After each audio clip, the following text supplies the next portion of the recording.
Granny's, Abner. I believe that's our ring. I dog his Lum. I believe you're right. I'll see. Hello, Jot 'em Down store. This is Lum and Abner.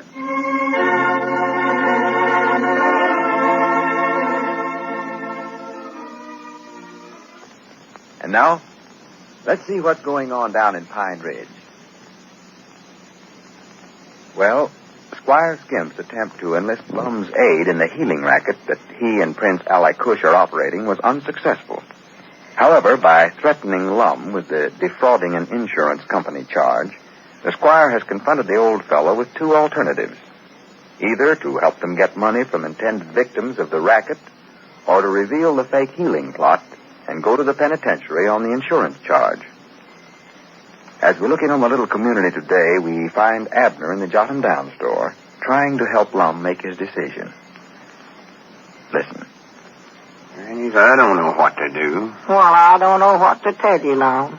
Fact is, since you told me the prince is a fake, why, I just don't know what to think about nothing no more. Yeah, I never seen things in such a mix-up in my life. Worst in the world. I know what I ought to do.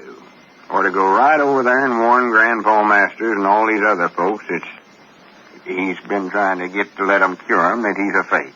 Well, you know what the Squire said. If you do, he's going to have you sent to the penitentiary for defrauding that insurance company. Yeah, he's the one that ought to go to the penitentiary. Why, sure. Had me send in a claim for a broke leg, and then when they sent the check, I endorsed it and told him to send it back to him and tell him that I didn't want the money, and be dad blamed if he didn't cash it and keep the money himself. Yeah, but you ain't got no proof of that, though, Lum. Long as they got the check back with your name on the back of it, why, they'll think you got the money. Yeah, it looks like the Squire's got me any way I jump. Yeah.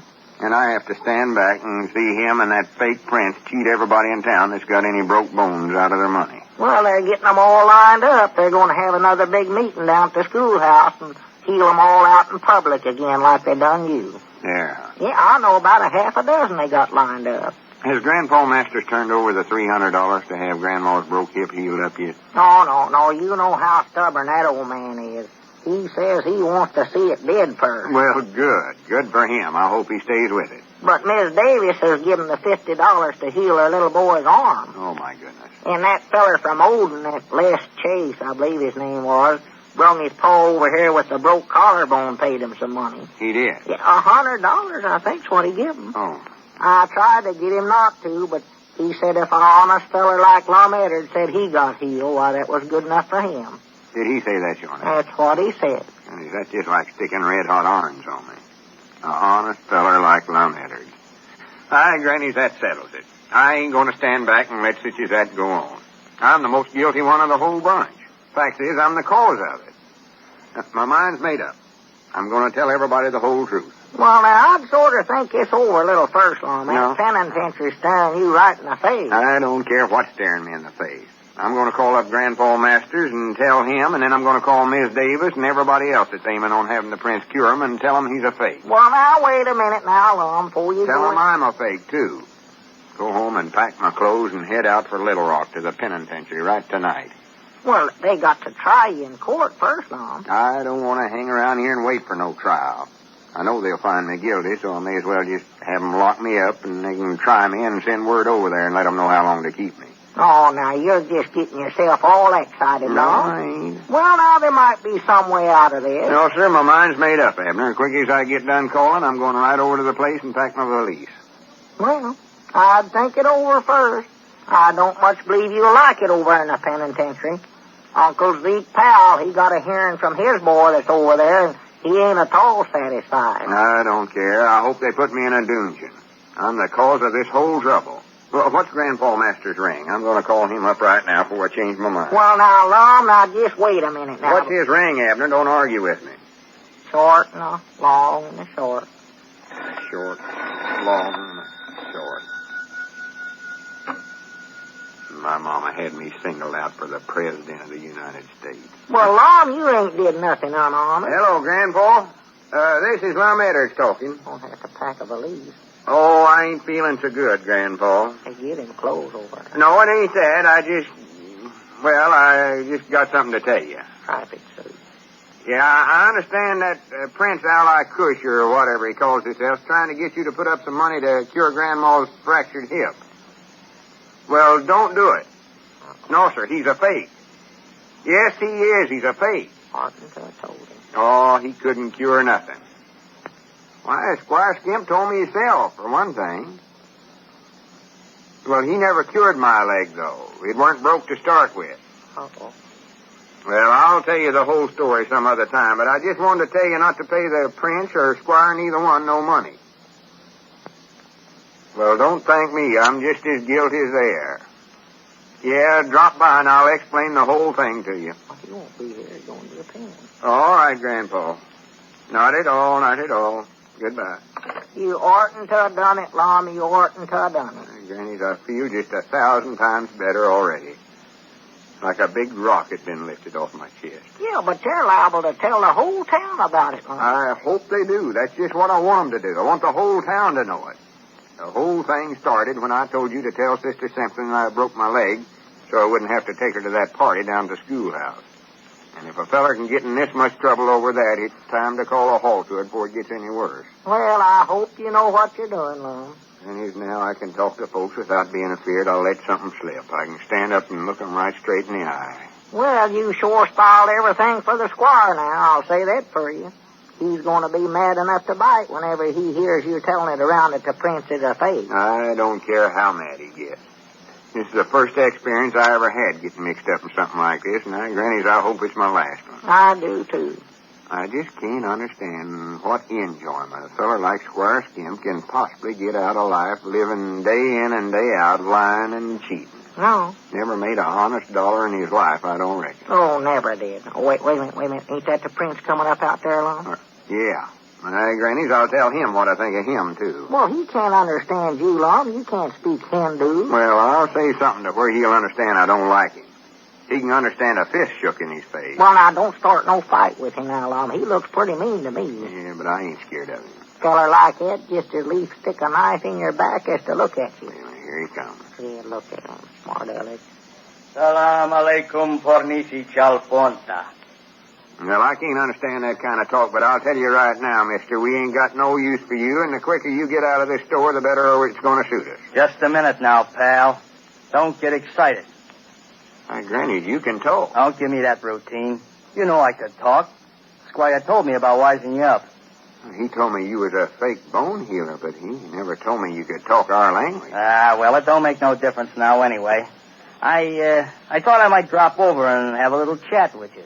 Well, I ain't interested in nothing you've got to say. No, sir. Trying to cheat folks out of their money. You ought to be horsewhipped and run out of town. Now, don't get yourself all waked up, Grandpa.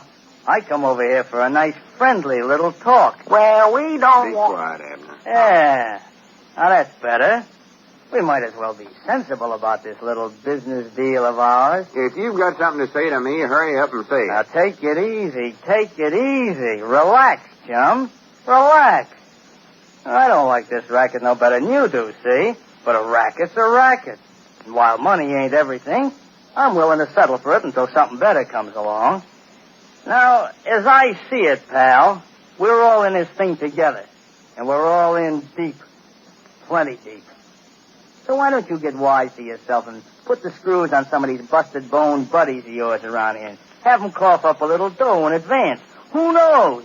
We might even give you a nice little cut out of it, Edward. Get out of here. Get out of here, Dad blame it. Don't come around here trying to bribe me into helping you swindle poor old women and children. Don't Just give me get on that out of sob here. stuff. You was the guy that got me to come down here and put over the fake healing racket in the first place. Yeah, but I never knowed it was going to lead into nothing like this. Well, you're in it now, buddy. And you're in too deep to back out. So you might as well work with us. Well, there's where you're wrong. I've done backed out. I called Grandpa Masters a while ago and told him you was a fake. And I'm going to call everybody else in town you're trying to swindle, too. Oh, a stool pigeon, huh? You know, there's ways to handle birds like you. Why don't you get out of town and leave us alone? I give you $500. That ought to be enough. Now, look, buddy, nobody ain't going to... What's that? $500. Well, I give it to Squire Skimp to give to you. He said that was your price. Hey, now, wait just a minute. Are you telling me that you paid Squire Skimp 500 rocks for this job? Of course I did. Cash money. Why, that double cross. You know what? He only promised me $100, and I only got 50 of that. Why, that double dealing, no good chiseling. You know what? That Squire Skimp is crooked. Oh, wait till I get my mitts on him. I'll fix his healing racket. All right, Doggy, if you do, Squire can't send Lum to the penitentiary. Oh, you mean for that insurance rap? Yeah. Oh, listen, don't let the Squire scare you with that. He's just as guilty as you are. And with his record, he's a cinch to be the one that's going to get sent up. Wait a minute. Are you sure about that? Sure. He's the one that has to worry. Now, look, Uncle, you just sit tight, see? Well, wait a minute. Where about you going? Don't stop me now. I got a little business with a guy named Squire Skimp.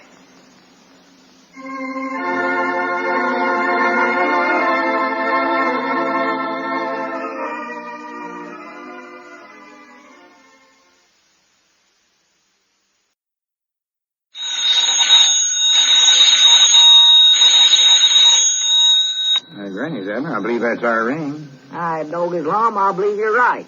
I'll see. Hello, jot 'em down, store. This is Lum and Abner.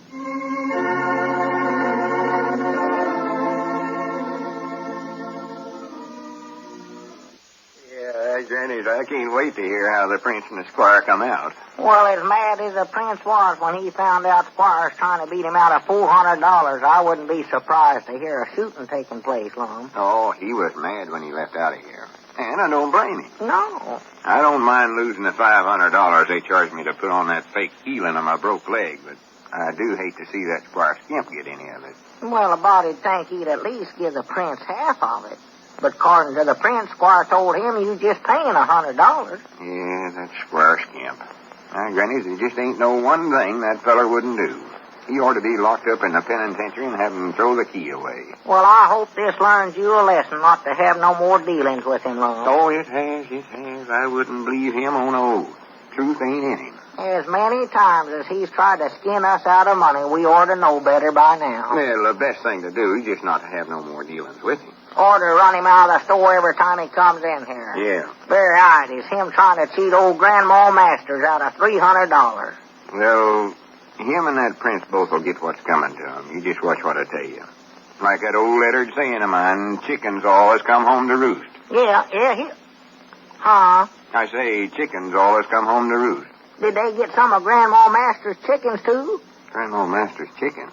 Well, it's about 4 miles over to her place from Squire's house. Well, what's that got to do with it? Well, she was expecting them to stay over at Squire's of a daytime and come over to her place to roost of a night. I don't believe it'll work, Lum. Chickens walk awful slow. Abner, when I said chickens come home to roost, Well, I it'll mean... take them all day to get over there in time to roost.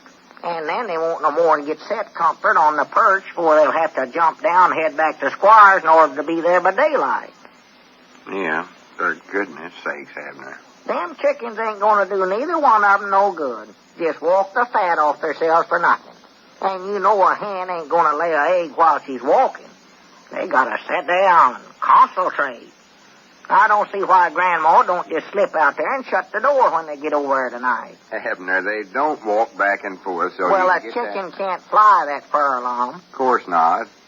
Let's see. They ain't walking and they ain't flying. What's the answer now? Abner, when I say chickens always come home to roost, I ain't talking about the kind of chickens you are. Oh, you mean them turkins? Them half chickens and half turkeys that Grandma's been raising? No, what I mean, all the things Squire Skimp did will come back to him. Be laid right on his own doorstep. His chickens will come home to roost. Well, he's got a hen house over there. I know he has. Well, why they done laying on the doorstep then? Why don't they get up there in the nest where they belong? For goodness sake. Front steps or back steps? I don't know, Abner.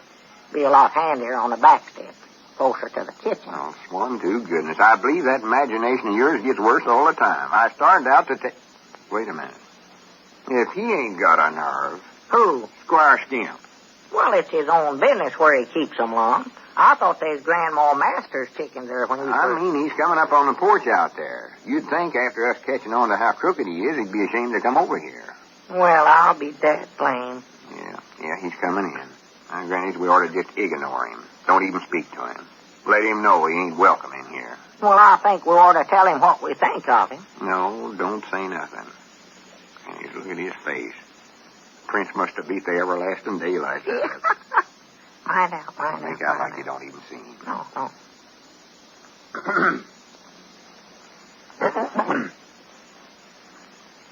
Lum. Abner. Abner. Gentlemen, I know exactly how you must feel, and I don't blame you. I stand before you with deep humility, a humble man. I don't ask forgiveness. I only ask that you suspend judgment until you've given me a chance to explain. What happened to your face? Oh, a very unfortunate accident yesterday afternoon, Abner. I fell down the steps. You trip over a chicken? No, the steps in the house, Abner. Well, I thought that Lum meant the steps outside. What's that, Abner? Nothing. Go ahead, Squire. Oh, thank you, Lum. As I said before, I've come to you to be judged. I know how you must feel towards me because of certain questionable actions that I've been more or less connected with for the past several days. But even though my face is bruised, the pain I'm suffering physically is nothing in comparison with the mental pain I've endured these last few days. When I was being forced to act as I did towards my good friends here in Pine Ridge. But that's all over now, men. I can speak freely, now that I've cast aside the shackles that bound me to the will of that despicable criminal who has cast a blight upon our little community. You mean the prince? Shut up, Abner. Let him talk. Yes, at last I reached the point where I refused to be his tool any longer. And at great danger to myself, I ran him out of town. I'm happy to say we are now rid of him. No longer will he be allowed to prey on the innocent people of our little city on the pretense of healing broken bones. I don't believe I understand all this, Squire. Of course you don't, Abner, and I don't blame you. In fact, I'm going to have a difficult time making all my good friends understand the true facts of the case. But as soon as I discovered he was a crook, right... You mean you never knowed he was a crook when you sent for him? Why, of course not, of course not. When I knew Louis, or the prince, he was a legitimate bone healer. But evidently since then he's fallen into the unfortunate ways of the criminal. Yeah. But when I found it out after the demonstration the other night, it was too late. And by holding a gun to my head and threatening my life, he forced me to carry out his nefarious plans to extort money from our good citizens. Oh, the mental tortures I've suffered. No one will ever know. Well, what about me giving you that $500 and you telling the prince? Oh, the mental tortures I've suffered. I don't even like to talk about it. No, I guess not. Several times I refused to carry out his fiendish plans, but he threatened to expose your fake broken leg, Lum. So naturally I had to carry on to protect my good friend. Did he sure enough do that? Yes, it evolved to the point that I had to either protect the good citizens of this community or expose you, my best friend. I weighed one against the other, Lum, and decided that you meant more to me than all the rest of the whole bunch combined. Well, Granny's, I'm proud to hear it, Squire. I never knowed we was so close. What about that $100 check from the insurance company that you cashed and kept the money for her? Yeah, that money ought to be sent back to them, Squire. Yes, the prince forced me to keep that too, Lum. But I'm going to send it back to the company tomorrow. Well, why don't you just bring it over here and let me send it back to them? And I'll write them a letter and explain the whole thing to them. Why, yes, if you prefer to handle it that way, Lum, yes, I'll bring it over tomorrow. Well, good. Now, what about the money you collected from Miss Davis and that fellow over at Odin for the prince to heal him? Well, unfortunately, when I ran the prince out of town, he still had that money on him, and I didn't know it. However, I plan to track him down to the ends of the earth, Lum, and get that money back and return it to those good people. Why, Granny, you better get started tracking him then before he gets too big a head start on you. Yes, I'm going to do that. In fact, I'd better be going right now. I have to see a man about some bloodhounds right now. I'll see you later. And, Lum, I hope you'll try to explain this to all my good friends. Yeah, I will, Squire. I'll try to get them not to misjudge you now. Thank you, Lum. Thank you, thank you, thank you. Good day. Yeah, so long, Squire. It looks like we had old Squire down wrong after all, haven't we? A body ought to hear both sides of a story before he judges somebody like that. Yeah, maybe so, maybe so. Oh, there's Cedric coming in there. Yeah, just noticed Cedric never even spoke to Squire whenever he passed him out there. Well, nobody in town speaking to him. You've been telling everybody what a crook Squire is. Yeah, I ought to be ashamed of myself. I'll have to straighten him out on that. Come in, Cedric. Yeah, howdy, Cedric. Howdy. I got a letter here for you, Mr. Lum. A letter? Yes, Mom. Mr. Dick Huddleston told me to hand it to you. It's from Pine Ridge, too. Well, what's somebody in Pine Ridge doing writing me a letter? I don't know. His mail last night, Mr. Dick said. Looks like Paul Warner's handwriting. Yeah, just like that, Paul. He's too dead blame lazy to walk over here, so he just writ you a letter. Well, I'll be dead blamed. Who's it from, Paul? Listen to this. Dear Uncle. Must be from the Prince. That's what he always called me. Well, what's that varmint wanting now? Next time you see Squire, you'll know what happens to mugs that double-cross the Prince. Enclosed is $150, which the dame and the guy kicked in for the bone-healing gag. Give it back to them with my compliments. I made the Squire fork it over so I could send it back. I'm keeping your 500 slugs, Uncle, as a lesson not to ever get mixed up with a dishonest crook like Skimp. Signed, Louis the Prince. Well, I'll be dead blamed. You see, that's what I say, Abner. You oughtn't to judge a feller till you've heard both sides of the story.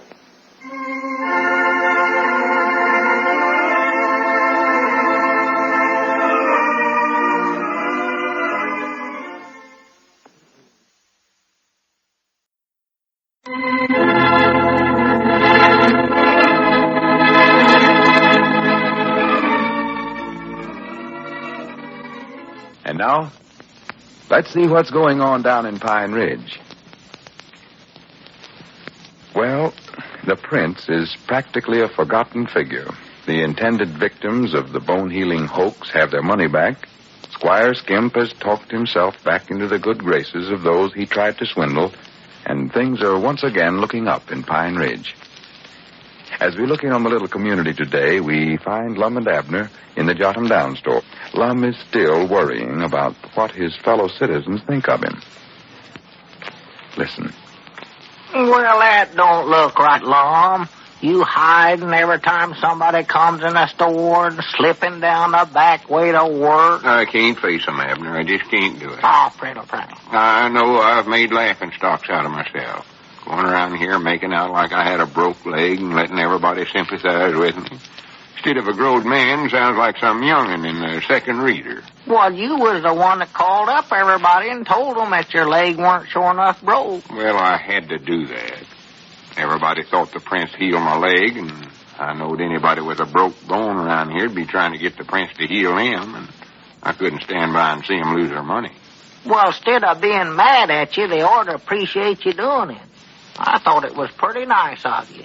Yeah, but the rest of them ain't going to look at it that way. Oh, well, of course, Sister Simpson will be pretty mad at you. Sister Simpson? Yeah, you going all over town and telling that the only reason you made out like you had a broke leg to start with was to keep from taking her to that sociable. That's right, ain't it?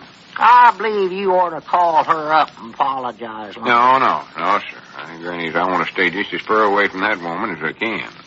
If it hadn't been for her, I wouldn't have been in all this trouble. Yeah, but I'd hate for her to get mad and start trading somewhere else. Her run that boarding house, why, she's about the best customer we got here at the store. Yeah, I hate that part about it. But you know yourself, that woman's had her cap set for me for years. If I call up over there and apologize to her, she'll think I'm making love to her. She takes advantage of every opportunity she gets to chase me. Well, if you want Miss Fredericks to care anything about you, why, you better keep Sister Simpson in a good humors with you. Well, what's Sister Simpson got to do with Miss Fredericks? Well, Miss Fredericks staying over at Sister Simpson's boarding house.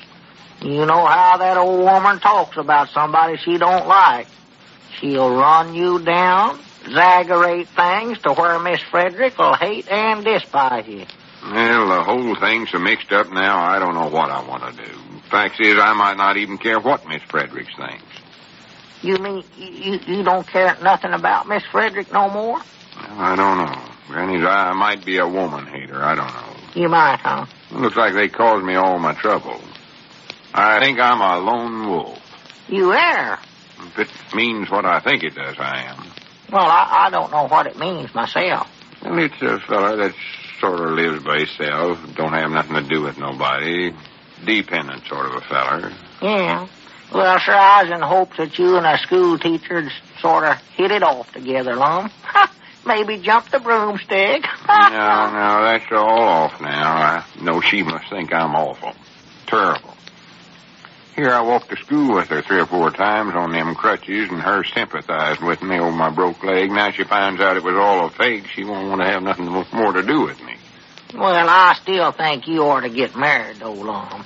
If you think you and Miss Fredericks is busted up, why, you ought to find somebody else to get interested. Oh, I don't know. You'll have to do your own picking out. What about the widow Abernathy? Ah, for goodness sakes. Her and that passel of youngins. Well, let's see. How about Ezra Seastrunk's old maid sister? I know Ezra'd like to get shut of her, and she's a good cook. Desdemony? Yes, sir. No, sir. Too old.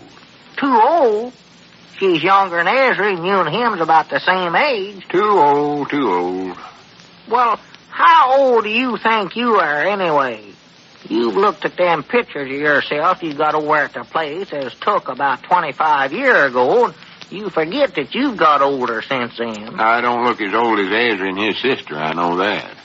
They're old enough to be one another's grandma. Have you took a good look at yourself lately in a looking glass? Well, yeah, but you can't tell nothing about that. Can't tell nothing about it. I wouldn't go by that mirror I've got over at my place for nothing.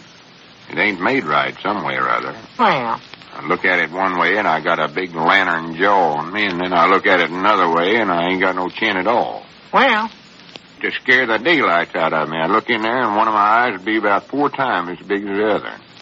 And I found out I could move a little and my nose would get big. You know that ain't right. no, your eyes is about the same size, all right. They're mates, ain't no doubt about that. Or one of them is, anyway. Oh, sure, it's just the mirror. I know that. Let's see now, who else could you marry around Well, here? I ain't trying to get married, Abner. I told you I'm a lone wolf. Well, it just don't look right, Lum. You over at your place, milking them cows, chopping the wood, doing a woman's work. It just ain't right. Well, I went too long now to change, Abner. You've been trying to get me married off ever since I've knowed you. I ain't trying to get you married off. It's your business, I don't care. If you want to be a lone fox, be one. Whoa. Well, whatever kind of animal you said you's going to be. If you want to hate women, hate them, I know. Oh, I ain't going to hate them. I just ain't going to have nothing to do with them, so. It's a shame myself over this broken leg business. I got to do something to where folks will get to know the real Lum Edwards. The real Lum Edwards? Ain't you him? Not lately, I ain't been. I've been a Dr. Jekyll and Hyde. Who? I've been 2 fellers lately, you might say. Well, there ain't been but one of you down here at the store. Yeah, well, I've been one feller around you, and then when I went outside with a broke leg, I was somebody else. Well, who? Well, it was me, but at the same time, it was another feller. Somebody that was unhonest, going around and telling stories, going around like his leg was broke when it wasn't. Well, that was you, Lum. I seen you. No, it wasn't. Not the real me. Well, what do you know about that? You ain't got a ghost, have you? A ghost? I ain't even dead. Well, what is this thing that's going around making out like it's you, then? It is me. It's you making out like it's you? Well, I don't know how to explain it to you, Abner, but didn't you never feel like you was 2 different people? Of course not. Well, I have. There's the real me, and then there's another somebody inside of me that makes me do things that ain't like me. Well, I do know. Well, couldn't you have it took out of you? Took it. It's in my brain, Abner. I've got what you call a do-all personalities. Well, can you tell when this other feller's making you do something? No, not right at first. He got me talked into it before I know what I'm doing, hardly. Well, I'd find out first who was telling me to do things before I done them. If it's that other something, why, I'd just set my foot down, not do it. He's liable to get you in some serious trouble on. I know it. That's what I've got to watch close. Well, which one of you is doing the talking now? You mean right now? Yeah, right now. Oh, this is the real me talking now. Well, good. I don't want to have no dealings with that other feller. If he ever starts talking, Lum, I wish you'd wink at me or something so I won't pay no attention to him. That must have been that other feller that bought them 6 gross of plow points that we've had back there for about 5 years. Won't fit none of the plows in this part of the country. Must have been. Well, I thought undoubtedly you had more sense than that. All them women's hats we got over on the dry goods side. I doggies, I bound you, he bought them, too. Well, I wouldn't want to lay everything on him. You still don't quite understand it. It's me, all right, and still, on the other hand, it ain't. Well, I wish you'd quit letting him do any of the buying around here, Lum. He's going to break us. Oh, I don't know as I've made such bad buys. Well, it ain't you, it's him. Like letting that no-good Oscar Fields have $20 worth of stuff on a credit the other day. Anybody with just half cents would know we'll never collect it. Well, now, don't go too far with your remarks. That's me you're talking about. No, it ain't. It's that other feller, whatever his name is. It was me that let Oscar Fields have that stuff on a credit the other day. No, used to take up for him, Lum. I know who it is now. My doggy, this explained a lot of crazy things to me that's been happening around here. Wait a minute. Are you insinuating that I don't know nothing about running this Wait a minute, business? that's our ring, I believe, Lum. I'll get it. Glad to find out about that young feller. Hello, Jot 'em Down store. Lum Eddard's doing the talking. Oh, good. I'm glad it ain't that other somebody. Who? Oh, why, tolerably well, I reckon. Wished I had somebody inside of me that way. Oh, you did? Fine feller. Where? Call him Vester, I believe. Uh-huh. Love that name, Vester. Admire me. Say, good morning, Vest. How are you? Oh, well, I never done nothing to speak of. Say, I don't know. What difference make, Abner? Well, I was afraid everybody might be mad at me over it. Want to know how you feel, so I know how I feel. Well, I do know. Come here, Vest. Sit Yes, down. Mom? Oh, boy, I'm proud to know Well, you. that's mighty nice of you to call, Miss Frederick. Miss Frederick. Oh, Well, thank you, Mom. that's who he's talking to. Well, thank you for calling. Look at him, excited. Goodbye. Hi, Granny. You know who that was, Abner? It was Miss Frederick, and she admires me. Admires Yes, you. sir. Told me so right then. Admires you for what? Well, for exposing my fake broke leg just to keep Grandpa Masters and these other folks around here from letting Squire and the Prince beat them out of their money. She says I'm a hero. Well, Hi, Granny, she might be right about it, too. I never had thought about it just that way. well, what are you getting so excited about? I thought you weren't going to have nothing more to do with women folk. I ain't going to have nothing more to do with them. And I ain't excited neither. Well, you better not try to walk too far away from that telephone, then. Huh? Well, maybe you ain't excited, Lum, but I never seen you do that before. Do what? When you got done talking to Miss Frederick just now, instead of hanging up a receiver there, why, you put it in your coat pocket. Well, I'll be dead plain. Must have been that other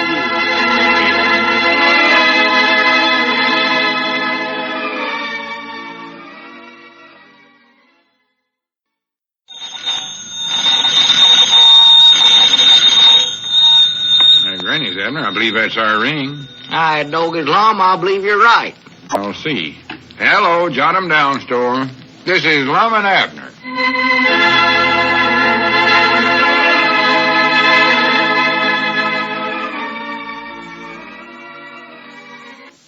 And now, let's see what's going on down in Pine Ridge. Lum is greatly relieved to find out that the broken leg episode hasn't affected his standing in the community. The phone call from Miss Frederick yesterday vindicated him completely, and also revived his hope of winning the affections of the schoolma'am. As we look in on the little community today, we find Lum and Cedric in the Jot 'em Down store. Abner is out, making a delivery. Listen. Go ahead and call, Cedric. You know the ring over there. Maybe she's still over at the schoolhouse, though, Mr. Lum. No, she ain't. It's after 4 o'clock. She's bound to be old Sister Simpson's by this time. Well, why don't you call her, Mr. Lum? Now, Cedric, that ain't no way to act. You promised me you'd do me a favor. Yes, Mom, but I never knowed what it was when you wanted me to do it. Well, you don't want to be a boy that won't keep his word, do you? No, Mom, but if there ain't nothing wrong about it, I just wondered why you never called her yourself. Well, you know I can't call over there at Sister Simpson's the way she feels about me. She's mad because I told everybody that's the reason I made out my leg was broke, just to keep from taking her to that party. That's why I got to get Miss Frederick away from there so I can talk to her alone. Well, I ain't much good on them telephones. Mr. Abner will be back directly. Why don't you wait and let him do it? Oh, no. I'd rather have anybody call than him. Every time he calls somebody for me, he gets things so mixed up, it takes me about 2 months to get out of the trouble he causes. He does. Yeah, and besides, I don't want Abner to know anything about this. Down here yesterday, I said something about that I weren't going to have nothing more to do with the women, and if he knows I'm asking Miss Fredericks for a date, he's going to be joshing me about it the rest of my life. Yes, Mom. Granny's, I want to get her off by herself so as we can talk private. Got a lot of important things studied up, and I want to say to her, Cedric. You ain't going to ask her to marry you, are you, Mr. Lum? Why, Cedric, you ought to be ashamed of yourself to say such a thing. Oh, I don't know. I might eventually. Oh, she sure is pretty. I'll say that for her. Oh, yeah. Uncommonly fine-looking woman. Go ahead and call her, Cedric, before that Frank Foster makes a date with her for tonight. Well, I'll try. Now, just what is it you want me to ask her for you now? Just tell her I'd like to have supper with her tonight down at Luke Spear's lunchroom. Go ahead. Let's see. Long, short, long. Gosh, I wish I could go with you. Get so tired of eating over there at home, I don't know what to do. Don't reckon I could I? No, Cedric, I told you I wanted to be alone with her. Oh. Hello? Do you want to eat supper? Wait a minute, Cedric. Find out who that is you're talking to first. Oh, who is this? Oh, Sister Simpson. Oh, my goodness. Ask her if Miss Fredericks there. Hello? Hello? Hello? Well, don't just stand there and say hello, Cedric. That's all she's saying. Ask her if Miss Fredericks there. Oh, is Miss Fredericks there? Yes, Mom. Okay. She says she'll call her to the phone. Granny, you almost got me into it again there, Cedric. That's the reason I had to make out my leg was broke. Because Abner asked Sister Simpson to go to that party with me, thinking he's talking to Miss Fredericks.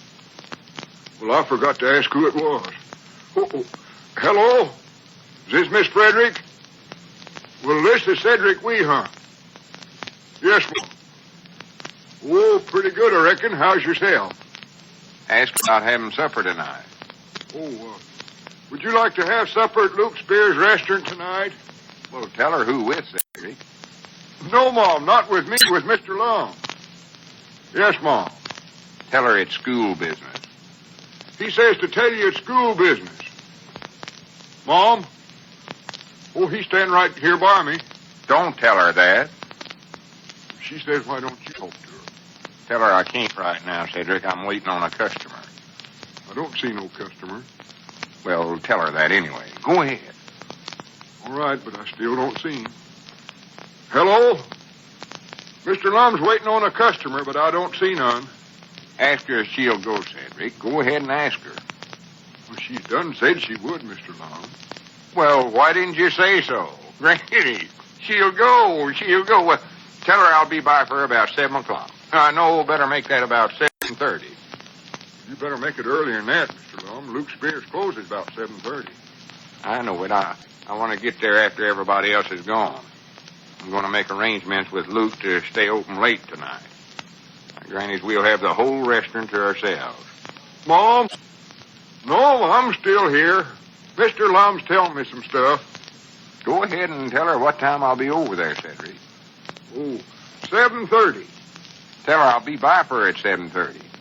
I'll be by, Mr. Lum will be by for you at 7:30. Yes, Mom. Yes, Mom, I'll tell him. Goodbye. Mom? Oh, goodbye.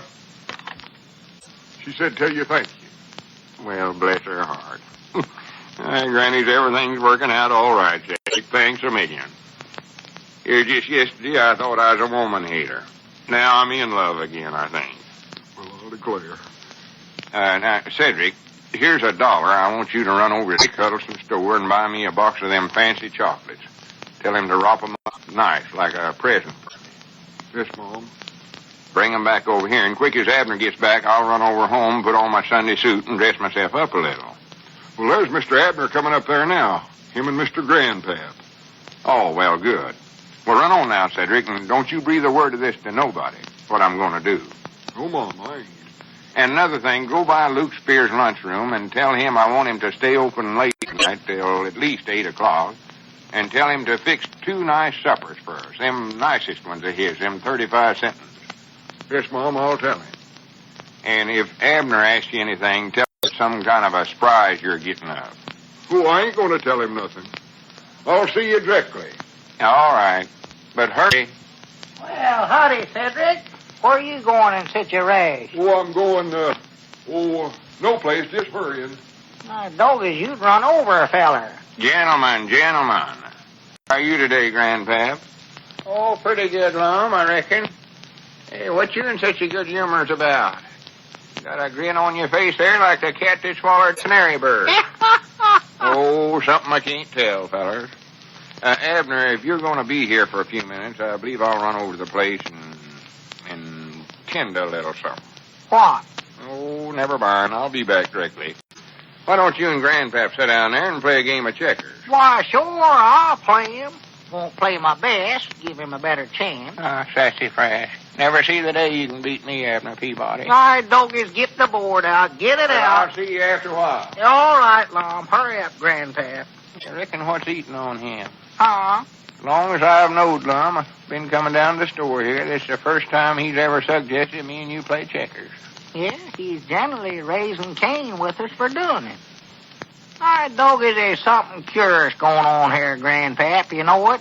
Cedric rushing out of here a while ago in a big hurry, and now Lum leaving and won't say where he's going. Something curious, something mighty curious. Well, here, if we're going to say, which ones you want, the red ones or the black ones?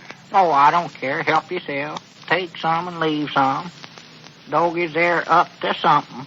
Yeah, they did act sort of suspicious. Who's going to move first, me or you? Oh, I don't care, Grandpap. Suit yourself. Well, here, Abner, pay attention to the game if you're going to play. I want to play if you're going to sit there and gaze out the front door. Well, I'm studying here. Doggies, there's something going on here, and I want to know what it is. One, Abner, you got more curiosities than a cat. Well, I There's no just warning. want to know what's going on, that's all. There's something... Wait a minute. There comes Cedric back again. Doggies, I'll make him tell me what's going on around here. Oh, for goodness sakes, Abner, go ahead and play. Just a minute now. Hold your horses. Just a minute. Come in, Cedric. Oh, whereabouts is Mr. Lum? Well, he went over to his place for a few minutes. What are you and him up to anyway, Cedric? Well, we ain't up to nothing, I don't think. What's that you got in your hand there? Oh, it's a something for Mr. Lum. It's a surprise. A surprise? Yes, Mom, I can't tell you what it is. But when he gets back, tell him I left a box of candy here on the counter here for him. A box of candy? Oh, all right, Cedric. Tell him I went over to see Luke Spears, and he said tell him supper would be all ready for him at 8 o'clock. Well, what's Lum doing eating over at Luke Spears's? Oh, I can't tell you that neither. That's another surprise. Don't forget to tell him, though. All right. Yeah. See there, Grandpap? I told you something's going on around here. Yeah, what's Cedric doing bringing Lum a box of candy, reckon? I don't know. It ain't Lum's birthday, is it? Why, no. All right, doggies, wait a minute. He has got a birthday sometime in the fall. About this time of year, too. Yeah, that's just about what it is. I never know exactly when it was. He's sort of secret about it. Yeah. Don't want folks to know how old he is. Oh, he's awful touchy about that. Yeah, that's it, though. That's it. His Lum's birthday. Instead of eating at home, while he's going over to Luke Spears' for supper, sort of celebrating. Well, now, we oughtn't to let him eat down there by himself, Abner. Why, no, ought not. I tell you what, Grandpap, it'll just tickle him to death, too. We'll have a surprise birthday party for him. Party? Yeah, I'll call Harris. He's drunk and Moles, Moots, and Dick, and about 10 of his best friends around here. And I, doggies, we'll just be waiting for him down there at Luke's lunchroom and surprise him. Well, that's good. Don't call no women folks now. Just have it for me. Oh, yeah, that's a good idea. Let me get to that telephone. Doggies, we found it out on him. I'll call Luke right now and tell him to set 10 more plates. We ain't gonna let old Lum be by himself tonight, not on his birthday.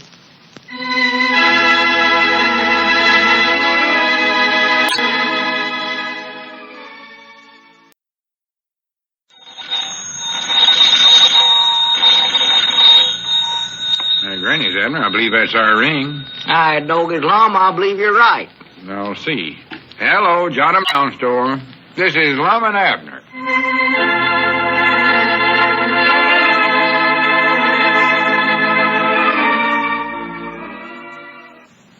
And now, let's see what's going on down in Pine Ridge. Well, Lum's plans to have a quiet little supper with Miss Frederick, the new schoolteacher in Pine Ridge, the other night, were ruined when Abner and Grandpappy Spears, thinking it was Lum's birthday, got up a big stag dinner for him. Since then, relations between the two old partners have been a bit strained. As we look in on the little community today, we find Abner in the Jot 'em Down store still trying to patch up things with Lum. Listen.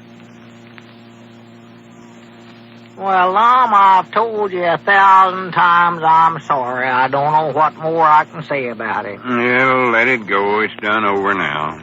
Well, if you want my opinions of it, I thought it sort of nice of us to give you a surprise on your birthday that way. I told you it weren't my birthday, Abner. I never was so embarrassed in my life when I walked in that restaurant with Miss Frederick and all you fellers jumped up and started singing happy birthday to you and hollering surprise, surprise, and that stuff. Well, it was a surprise, wasn't it? Miss Frederick looked awful surprised, I'll say that. Well, that weren't surprise on her face. That was embarrassment. While she never said nothing, I know she must have been awful embarrassed, all them men down there and her the only woman there. Yeah. And I know she figured I'd push up to it, too. Granny's, I doubt if I ever get her to go out with me again. Oh, well, now, I wouldn't feel that way about it. She'll get over it. And I planned all day how I could get to be alone with her so we could sit there and have supper by ourselves. Even had Luke Spears stay open an hour late so as I'd be sure there weren't nobody else there. Well, you can take her over some other time. Luke will stay open late any night you tell him to do it. What's wrong with tonight? Take her over there tonight. It's a school night tonight. She don't go out during the week teaching school that way. Oh, yeah, that's right, ain't it? Well, why didn't you take her over there Saturday night or Sunday? Well, she always goes to the county seat on Saturday. County seat? Yeah, studies there at the library. And Sunday, that dad-blame Frank Foster had a date with her to go Kodaking. Well, what's a school teacher doing studying at the library? She's studying for her M.A., she says. Her M.A.? Yeah. Well, why don't you let her more study for herself? Her M.A., I said. But you don't have to spell things out to me, Lum. I ain't spelling things out to you. That's what they call it. I've heard of mamas helping children with their lessons, but I never heard of a young'un helping her mama before. Yeah, but that M.A. means some kind of a degree you get for graduating from college. Well, now, be honest, Lum. Don't you think her mama's a little old to be going to college? Here she is sitting in a class with a bunch of young'uns, and her own daughter's teaching school. Doggy, that's funny. I'm trying to explain well, to you reckon why she wants to go to school at her age, Lum. Will you hush up for a minute and give me a chance to explain this to you? Go ahead. Studying for a M.A. means studying for a degree. You see... You mean a degree like you get over at the lodge? No. She might as well give that up right now, Lum. I don't care how many colleges she graduates from, they'll never take her into the lodge. They don't take women in the lodge, and you know it. Of course I know it. This ain't got nothing to do with her mama. It's Miss Fredericks herself, and she Well, says they won't take her in neither. They won't take her, and they won't take her mama.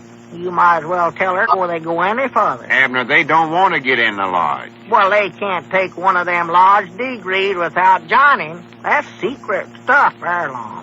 We got rules in that lodge that says no women... I know the rules of the lodge. Well, reckon how long it'll take her mama to graduate. For goodness sakes. Haven't you got that straight yet? Let's just forget about her mama. Forget about her? Oh, well, you can't do that, Lum. Why, she's going to be your mother-in-law. You want to get on the good side of her. That's a thing for you to do at the first time you see her. Just tell her that you think an awful lot of her. You don't want to leave that poor old woman sitting in there at the library all by herself. More likely don't know a soul in there. Just too bad we ain't got a library out here at Pine Ridge, and then Miss Frederick could bring her mama right out here. Abner, I told you we ain't talking about her. Granny, wait a minute. Maybe you got an idea there. Why, of course I have. Her mama could room right over her sister Simpson. I don't mean that. I mean about having a library here in Pine Ridge.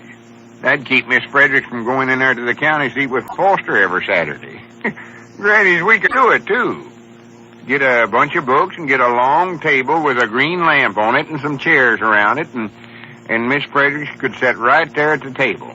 We could do it, I tell you, Abner. I Doggett, that's a good idea. I'll tell you what I'll do. Just to make up for the other night, I'll get Elizabeth to do the cooking for you.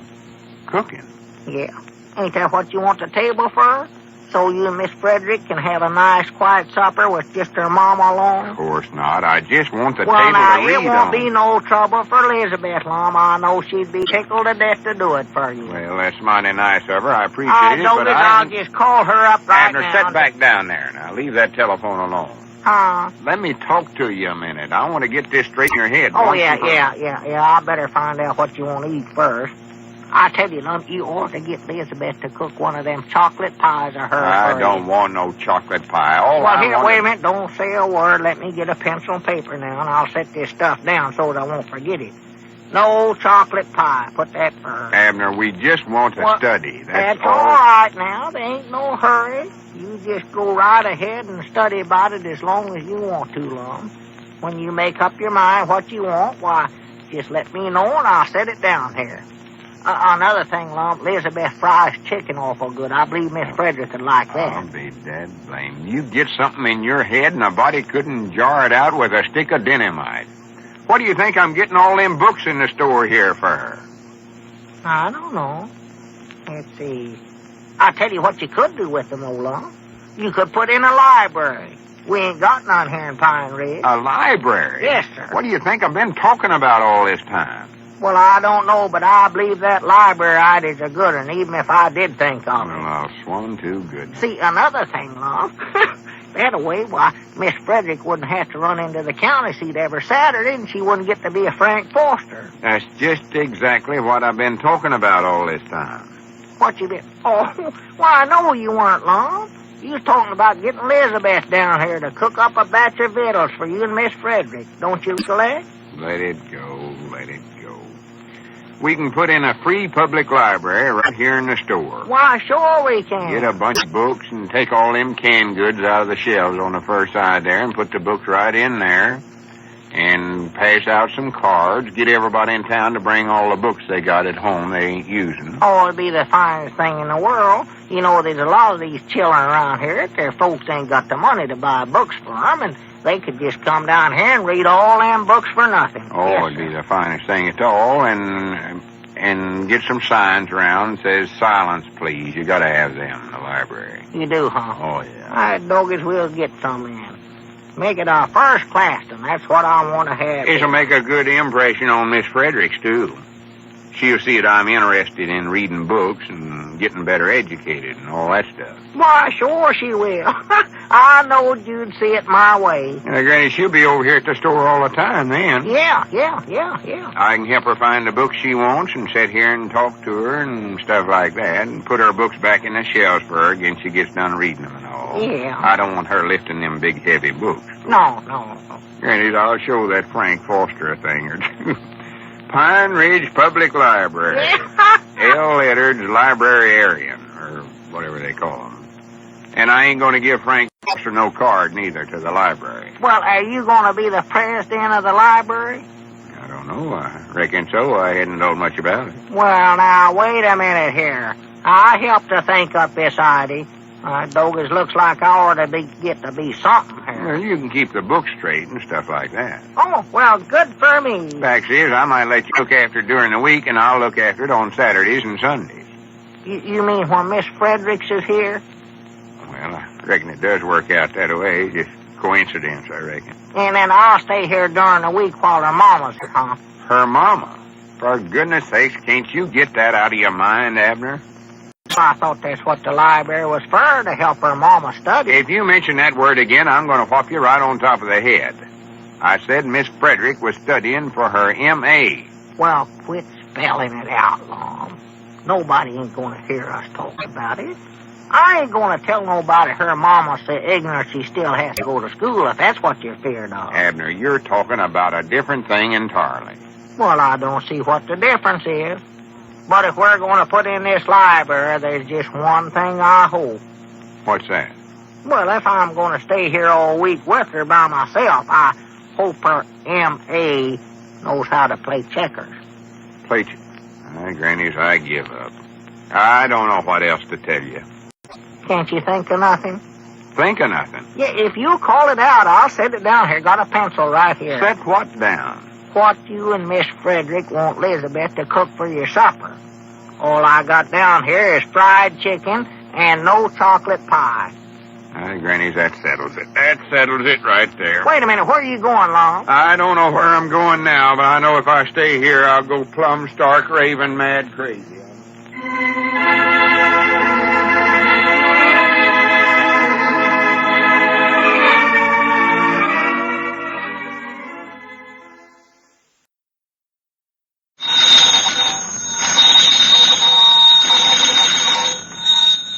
Grannies, Abner, I believe that's our ring. Aye, Doggy's Lum, I believe you're right. I'll see. Hello, jot 'em down, store. This is Lum and Abner.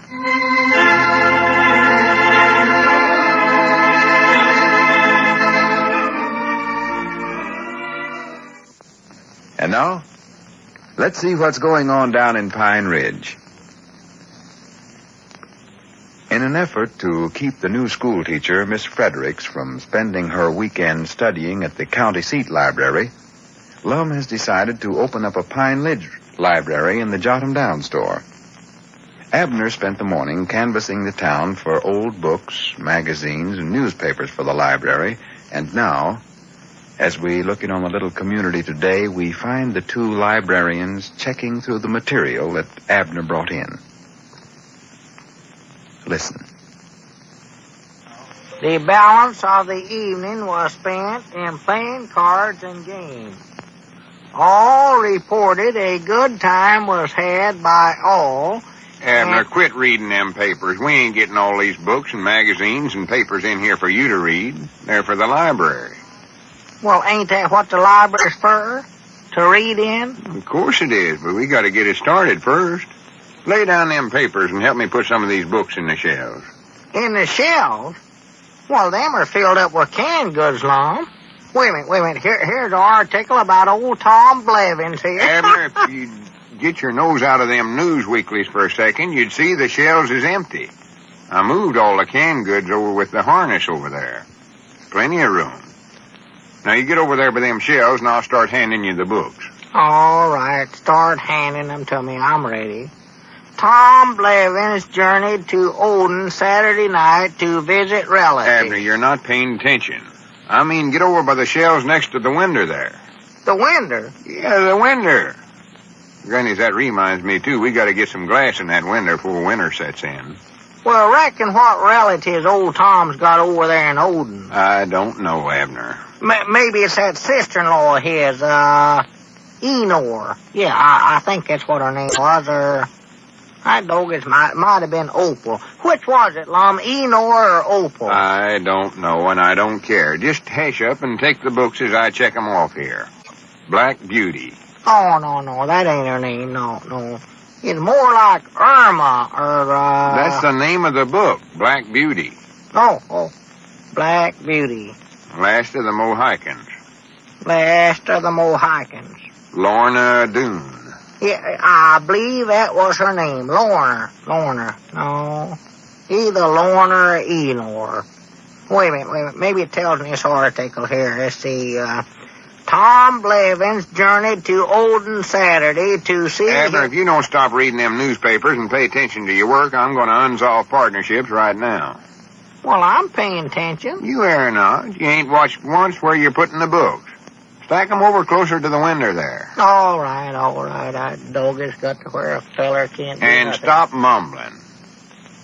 Now, here, check these off. Ms. Wiggs of the Cabbage Patch. Mrs. Wiggs of the Cabbage Patch. World Almanac for 1909. World Almanac. Gilbert the Boy Trapper. Boy Trapper. Gay Dashley's Academy Days. Myra. Myra. Yeah, that's her name, sure the world, Myra.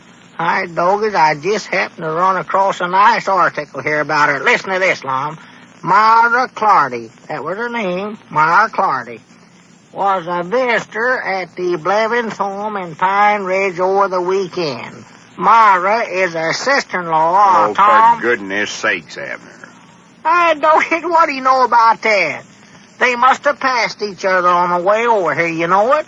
See, Tom was on his way over to Odin, and Myra was on her way over here. I don't care where either one of them was going. If we're going to make a success out of this library, we got to settle down and fix it up to where it looks like one. Why, sure. Of course we'll do it. That's what I'm in favor of. I don't reckon how come old Tom to pass Myra right on the road over here without seeing her. Will you forget about that?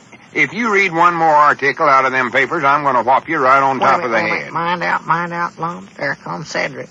Well, I don't care. Let him come in here. Well, I just wanted you to know he's coming in the store there. Well, just recollect what I told you. If I catch... Granny's, what's Cedric carrying there? It looks like some books. Must be for the library. Yeah. Well, good for him. I didn't know he had a note about the library. Yeah, come in, Cedric. Well, howdy, Cedric. Howdy, Mr. Abner, Mr. Lum. You fellas want these books? Why, of course we do, Cedric. We're starting up a library here. A free public library for Pine Ridge. Oh, I already knowed about that. Now, I figured you'd want these books. You know where I got them? Well, it don't matter where you got them, Cedric. They're welcome wherever they come from. The more, the merrier. Why, sure. Yes, Mom. If you can get any more, just bring 'em in. We need all we can get. Well, I'll go out and look. If there's any more around there, I'll get them. Yeah, do that, Cedric. Doggy, that's a good idea. You're a good boy, Cedric. I'll be back as quick as I can. All right, Cedric. So long. Well, so long, Cedric. Yeah, that's awful thoughty of Cedric to bring these in. Look like good books, too. And I reckon where he got them. Doggies, I bound you, he got 'em over at the Sea Strunkses. Yeah, more than likely. He hangs around there, seeing Clarabelle most of the time. And I know they've got an awful lot of books. Oh, my, I never seen as many in my life. I was over there once, and I counted, must have been 10 or 11 books right there in the parlor. Oh, yeah. No getting around at them Sea Strunkses is bookworms. Ezra alone reads a whole book every year or so. He told me that himself. Well. They'll more than likely wind up the best library customers we got. Yeah. Well, that'll give him a good excuse to ride over here in his new buggy, too. New buggy? Yeah, I was just reading about it here. See, where was that? I seen it here just now, right? Oh, yeah, here it is, right here. Every Sea Strunk returned to Pine Ridge today with a nice new rubber-tarred buggy. He said he purchased it. Abner, what did I tell you about reading them papers? Grannies, I have to tell you a thing 1,000 or 100 times to get it into that thick head of yours. Well, now, I reckon why Ezra'd be buying a buggy nowadays. I don't know, Abner. That's his business. Our business is starting a library. Now, settle down, because we got a lot of books left here. Yeah. Let's see. We'll take these that Cedric just brought in. Let's see. There's the last of the Mohicans. Black Beauty. Ms. Wiggs of the...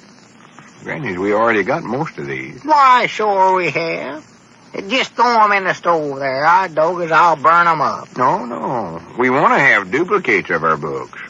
That way, more than one person read the same book at the same time. Well, I don't know. That won't be very interesting, Lum. Somebody reading a book and 2 or 3 people looking over their shoulder trying to read it at the same time. Well, I don't mean for all of them to read it at once. You get several books and we pass them around to different folks and they can all read it. All the big libraries does that. They do, huh? Yeah, just put them up there with them others. All right. Hand 'em over here. I'll put 'em up. Let's see, now we'll take this stack here. Tom Brown School Days. Tom Brown. For the land sakes. Doggies, looky here, Lum. Now what? It's over. The war's over. Doggies, they signed the armistice, Lum. Looky here. The war's over? Why, sure it is. Well, I'll swan to goodness. Did they really sign it? Yeah, says so right here. Doggies, we won it too, Lum. Says right here we did. Well, good for us. I know the United States... Wait a minute. We ain't in no war. Huh? Let me see that paper. There it is, right there. Right there in letters big enough to pull up and sit down on. For goodness sakes. Look at the date on this paper. November the 11th, 1918. Well, No wonder Ezra's buying a buggy. You've been reading a paper that's 23-year-old. Give me every newspaper you got there. Come on, give 'em to me. Well, now, wait a minute. What you going to do with them? I'm going to stuff 'em in the stove, and you can burn these instead of them books Well, you're now, talking wait about. a minute. Now, turn them loose, Lum. My doggy, there's some awful interesting items in there. Wait a minute. There comes Cedric back again. Huh? Look, he's got some more books with him. Well, good for him. At least he's helping me get the library started. I got a good mind to take him in partnerships with me on this instead of you. Oh, no, you don't. No, sir. Now, this was part my idea. Don't forget that. All right, let it go. Come in, Cedric. We've got some more books. Where do you want them, Mr. Lum? Just put 'em right down here, Cedric. That's it. That's fine. A couple of them are kind of tore there. Does that matter? No, just so they can be read. Why, no, that don't hurt him, Let's see, what did you get this time? Black Beauty, Lorna Doone, Gilbert the Boy Trapper. Granny's, we're getting too many duplicates here. Wait a minute, where'd you get these, Cedric? The same place I got them others. For goodness sakes. Abner, I told you to watch what you was doing. I ain't doing nothing. Just look up at the shelves where you've been putting them books. I know where I be. I doggy. They ain't there. Why, of course they ain't there. Instead of putting them on the shelves, you've been putting them out the window, and Cedric's been bringing them back in. Huh? I'll go outside and catch them again. This is fun.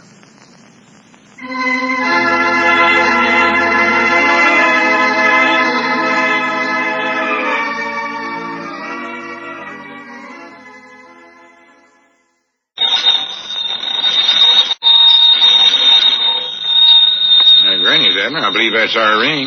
I doggy's Lum, I believe you're right. I'll see. Hello, jot 'em down, store. This is Lum and Abner.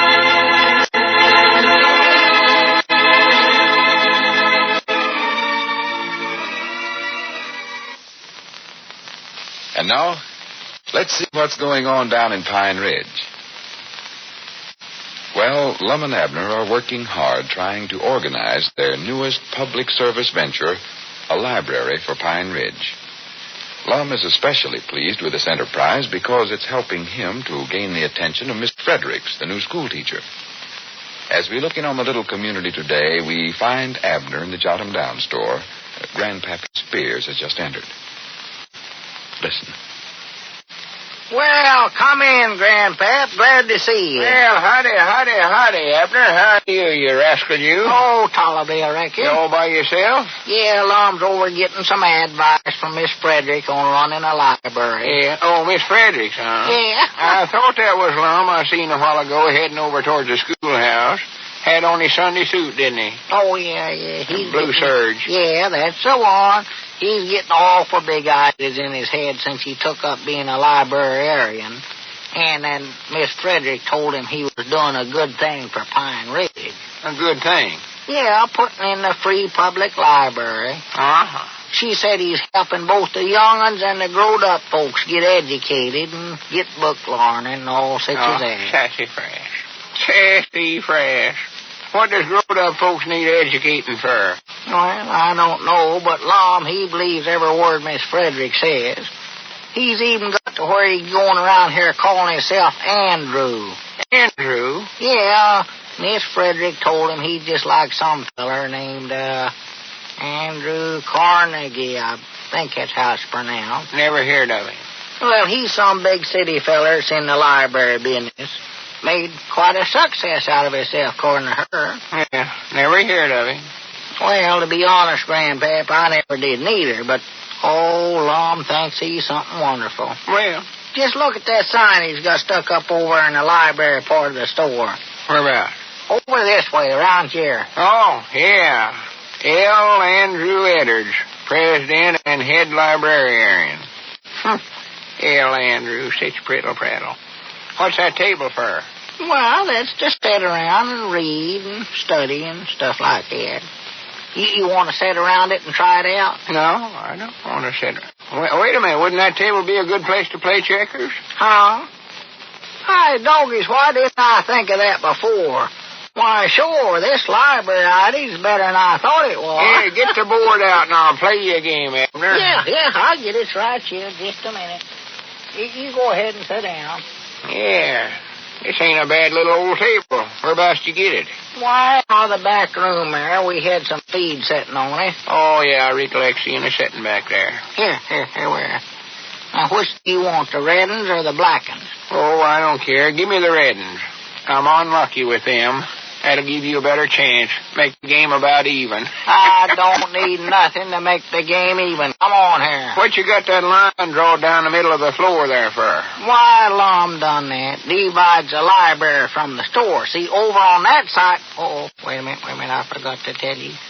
We got a whisper over here. Whisper? Yeah. What for? Well, see that sign? Silence, no out loud talking in library. Oh, yeah. If you want to talk out loud, well, you have to get on the other side of the line. Lum just raises the roof about that. Oh, I see. Well, excuse me. Go ahead. You move first. Well, I done moved. Well, wait. You can't move up there, Abner. I can, too. You done it the last time we played. Well, I never done no such a thing. You did, do. I seen you. I never done it, Abner. Yes, you did. That's cheating. You can't move up there. Wait a minute. Don't talk out. I don't care what the sign says, Dad. Blame it. You can't move a checker up there to start the game. Now, listen, Grandpap. If you're going to cheat, just get on out of here. Well, I don't have to get out here. I've got rights, Dad. Blame it. I know how to play checkers. You come over here and bantered me for a game of checkers if you ain't going... For goodness sakes, what are you two hollering about? Oh, I never seen you coming in long. And get that checkerboard out of the library. Well, wait, Grandpap. I don't mean you have to get out of the store. Don't stop me. I wouldn't stay in here and play checkers with that cheating partner of yours if he's the last man in the world. Yeah. Well, don't run off, Grandpap. Let him go. Get on out of here. Look at him stomping out. Thinks he's so smart. Well, do goodness, Abner. I don't see why you and Grandpap can't get along with one another. Well, you know what he done, Lum. He claimed that I couldn't move I don't care what he claimed. We got more important stuff to do.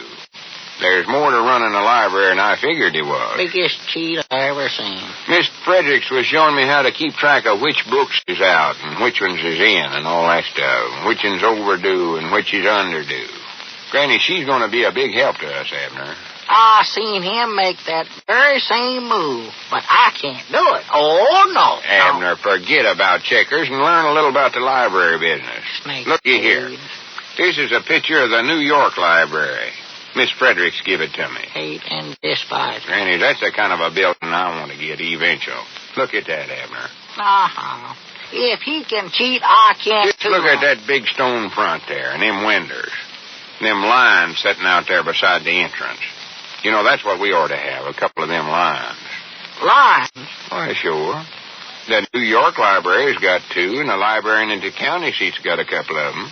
That's how you can tell it's a library. Just like when you see a barber pole outside, you know there's a barber shop inside. Yes, sir, we ought to have some lines. Well, maybe so, but it's hard to believe. Hard to believe? That lines can read. I didn't say anything about lines reading. Well, what they doing all this hanging around libraries for, then? They don't hang around. These lines are just set there by somebody. Well, you don't expect them to just stay sitting there, do you? I don't know why not.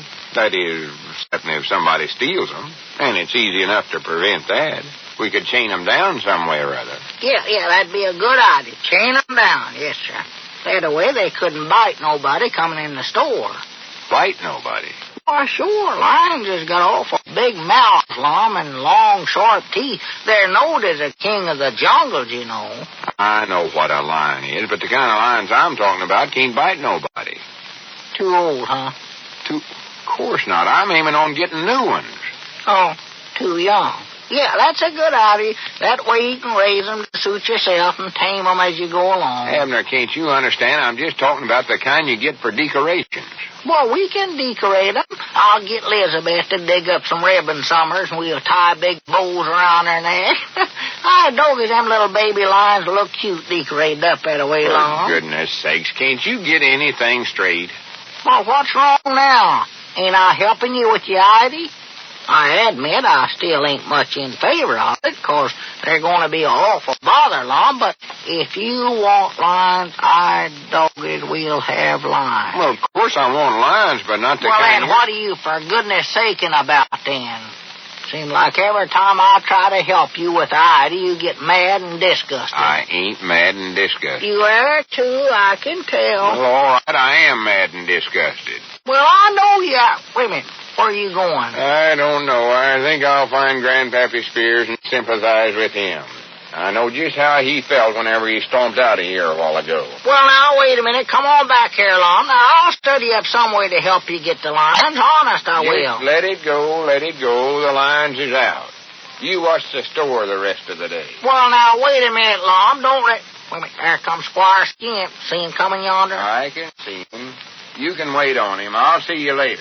Oh. Yeah, howdy, Squire. Well, howdy, Lum. Abner will take care of you back there. Sorry I have to be rushing. So long. Yeah, so long, Lum. Come on back, Squire. Why, yes, Abner. What's the matter with Lum? Oh, I don't know. Come on back and sit down. He looks a little unhappy there. No serious trouble, I trust. Oh, no, he's got some crazy idea that he wants to get some lines, and I weren't for it, so he got up and stomped out of the store.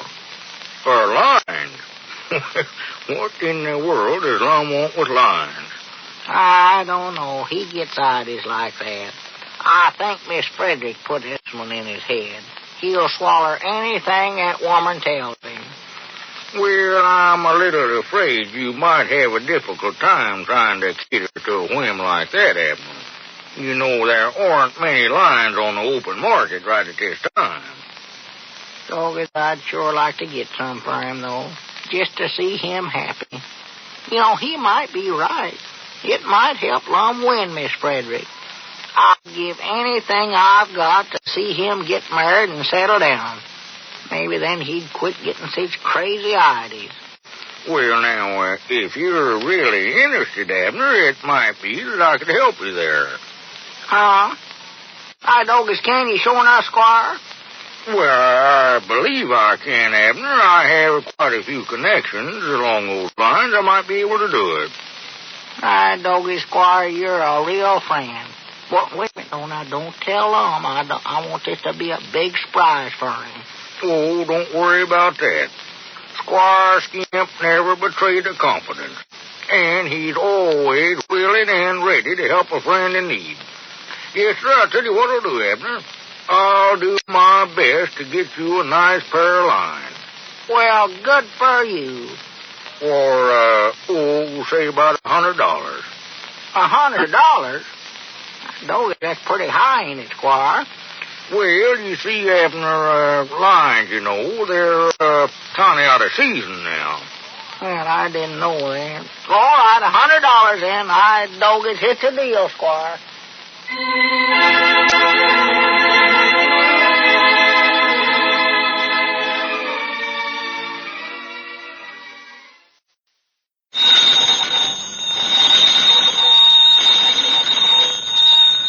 Granny's, Abner. I believe that's our ring. Aye, doggies, Lum, I believe you're right. I'll see. Hello, jot 'em down, store. This is Lum and Abner.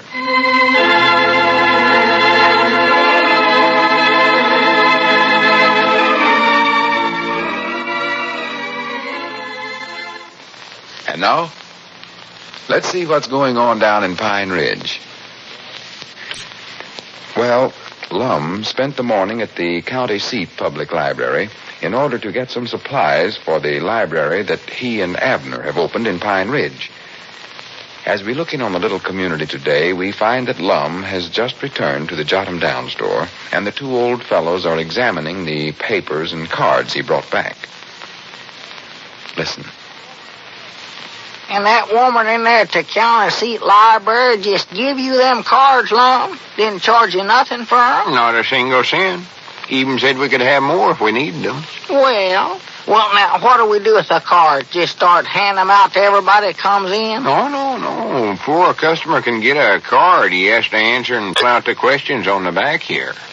Well, that sounds awful silly to me, Lum. Why don't we just hand them out? No, sir. Now, if we're going to run a library, we're going to run it right or not at all.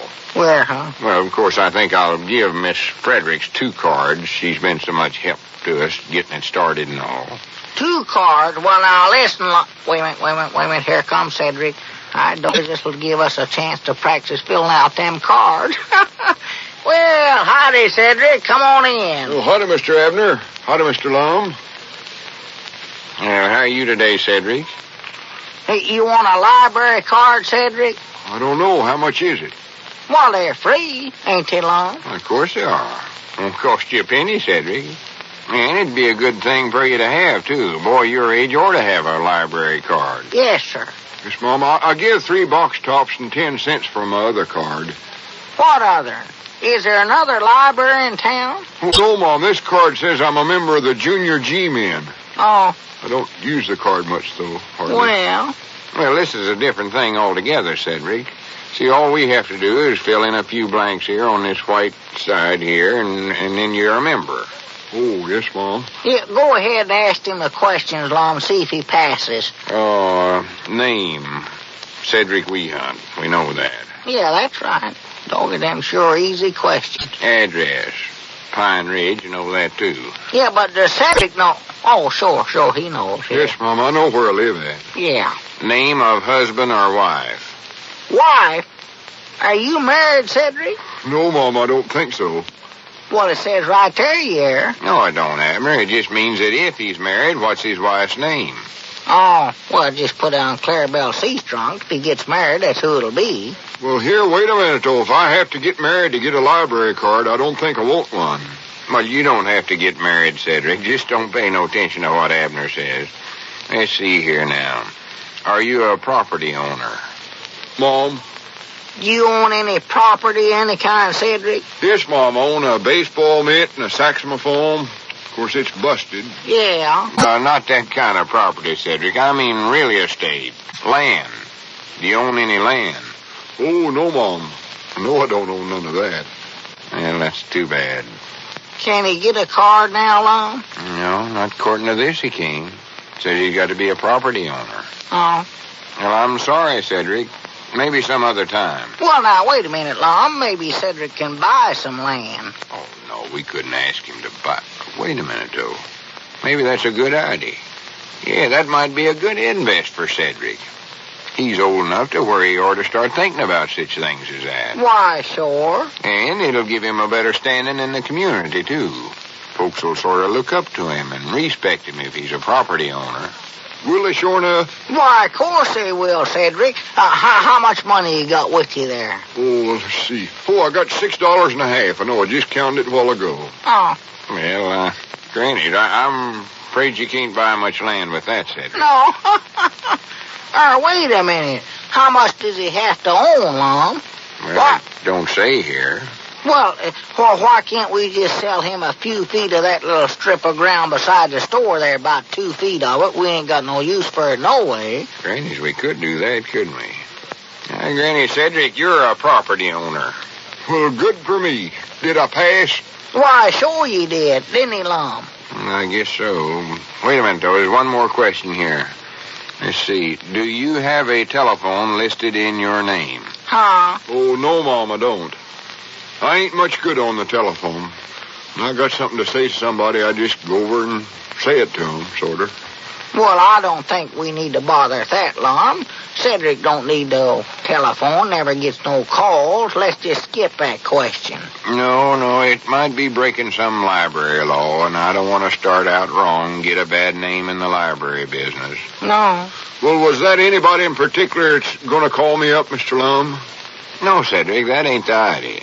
Well, I was just thinking, as long as my property is right next to yours here, I could just use you feller's phone if somebody calls me up, maybe. Why, sure he could, Lum. No, that's no good. The phone's supposed to be on his property. Oh. No, I guess you just have to wait till you're a little older, Cedric. Well, I'm pretty sure that phone will work out, though, if you just let me show you. No, you run along, Cedric. We'll talk to you about it again in a couple of years. See you later. Well, all right, but I still would like to show you. Some other time, Cedric. Goodbye. Goodbye, Mr. Lum. So long, Mr. Abner. So long, Cedric. Doggy, he's just heartbroken, Lum, 'cause he couldn't get a card. We never will get no business that way. Oh, yes, we will. I could see we was just wasting our time with Cedric. We Besides, I want to get over to the schoolhouse and take Miss Fredericks her cards. School's letting out just about now. Oh, Miss Fredericks. Doggies, I ought to knowed she had something to do with this. Now, listen, Lum, is she running this library or are we running it? Now, wait a minute, Abner. I don't like that kind of talk. Huh? You just watch the store. I'll be back pretty soon. Well, don't forget, I'm just as much a bigger part of this library as you are. All right, here comes your chance to do something right now, then. Squire's coming up. See if you can talk him into taking out a card. Why, sure, I'll get him to take one.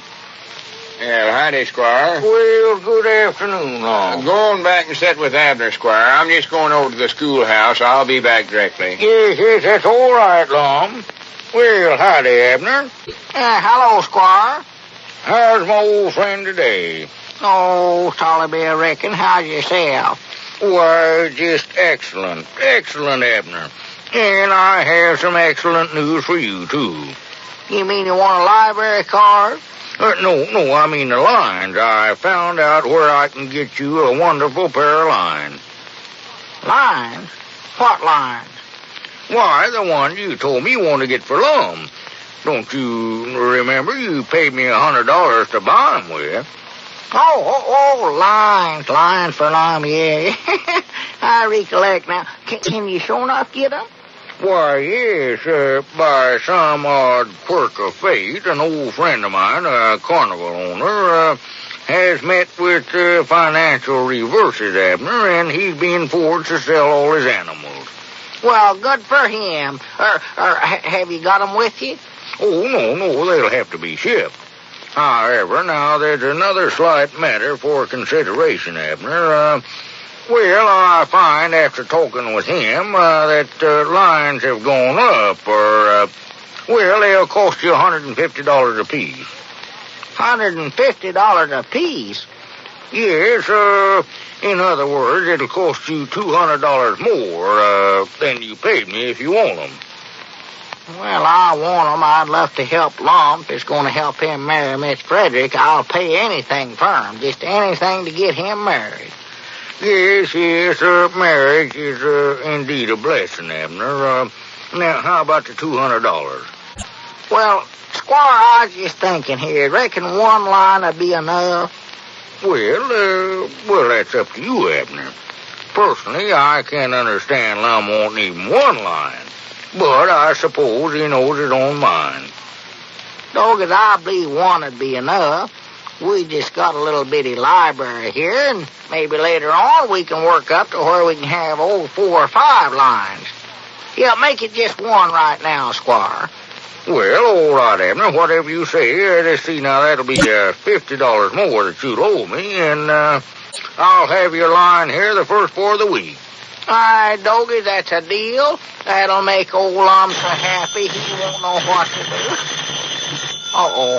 Excuse me, Squire, I believe that's our ring. Yes, go right ahead, Abner. Hello. Jot 'em down, store Abner Peabody talking. Who? No, Cedric ain't here right now. He's here a minute ago, but... Well, I'll look, but I know he ain't here. Can you see Cedric out there anywhere, Squire, in front of the place here? No, I don't believe I do, Abner. Wait a minute. Isn't that him coming across the street yonder? Yeah, that's him right there. Hello? Yeah, hello? I see him coming across the street. Hello? Hurry up here, Cedric. You want on the phone. Yes, Mom. Yeah, he'll be here in just a minute. Hello? Yeah. Much obliged. Yeah, here, Cedric, here.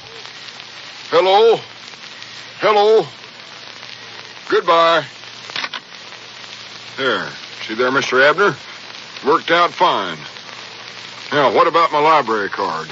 Well, I don't know, Cedric. You'll have to see Lum about that. Who was that calling you up there? That voice sounded awful familiar. I just wanted to show you if I did get a call over here, I could handle it all right. Well, who was that you was talking to? Oh, I don't like to tell you. Now, Cedric, who was it? Oh, well, it was me. Huh? I called me up from across the street. How about it? Do I get my library card now?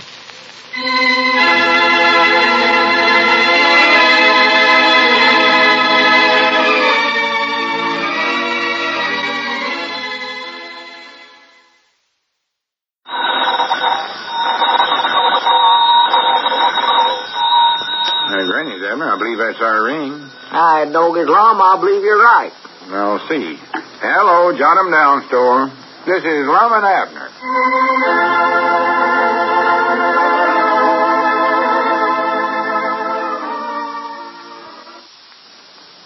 And now, let's see what's going on down in Pine Ridge. Well, the newly opened Pine Ridge Library has done quite a lot of business since it opened, so Lum is pretty happy.